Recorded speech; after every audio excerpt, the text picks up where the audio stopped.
Hello, King Panda. I would like to ask for your advice in purchasing my first car. I am a 25-year-old male law student. I live about 1.5 kilometers to 2 kilometers from school in Manila. Admittedly, I got my driver's license recently lang because I got used to being driven around by others and using ride-hailing services. Since it's vacation, I'm currently staying in the province and have been practicing city and highway driving. I currently drive a 2015 Toyota Altis MT that was lent to me by my dad. I do enjoy driving the Altis as it is well maintained. I'm considering a sedan because I got accustomed to its low profile and comfort. I'm thinking about getting a pre-owned Honda Civic for its sporty feel, engagement, and of course, modifiability. When I brought this up to my dad, expectedly, he was disinterested with the idea of having to purchase a car since may nagagamit pa naman daw ako.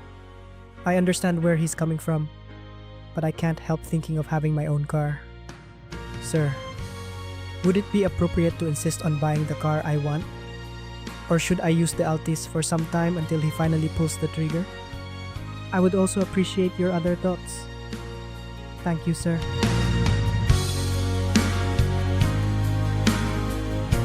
Pag-uusapan natin ang kwento ni Jarish, isang 25-year-old law student, bagong driver, at nangangarap magkaroon ng sariling pre-owned na Honda Civic. Pero bago tayo magsimula, mag-subscribe naman kayo sa channel natin. Araw-araw kami gumagawa ng bagong content tungkol sa kotse, pagmamaneho, at mga desisyong Pilipino na minsan practical at minsan bahala na si Batman. So, subscribe naman kayo. Kasi kung hindi kayo subscribe, hindi nyo na makikita. So, balik tayo kay Jarish. Jarish, huwag ka munang bumili. Gamitin mo muna yung Altis mo. Hindi dahil masama ang Honda Civic. In fact, sporty siya, masarap i-drive, at napakaraming mods na pwede mong gawin dyan. Pero, ang tanong, hindi kung maganda ba ang Civic. Ang tanong, ay kailangan mo na ba talaga ang sarili mong kotse ngayon? 1.5 to 2 kilometers lang ang school mo. May maayos at well-maintained ka naman na 2015 Toyota Altis na ginagamit. Ibig sabihin, hindi ka naman nawawala ng transportasyon at bagong driver ka pa lang. Magkaiba ang marunong ng magmaneho sa tunay na sanay ng mabuhay kasama ang kotse.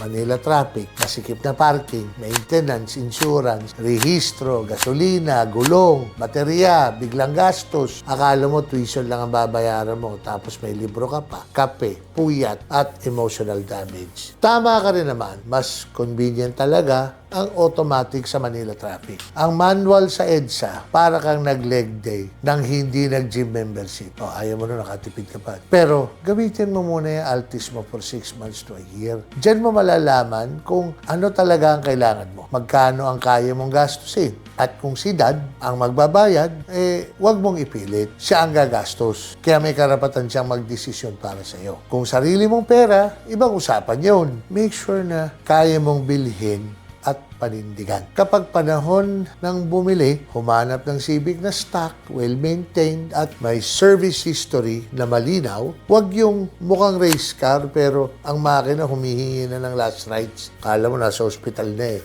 So, Jarish, Altis ka muna, experience muna, ipon muna. Ang first car ay hindi dapat ang pinakagusto mo lang. Dapat ito ang kotse na kaya mong alagaan kahit tapos na ang honeymoon period. Tandaan nyo, this is Dear Panda, kung saan ako ang gabay mo bago ka mamroblema sa sasakyan.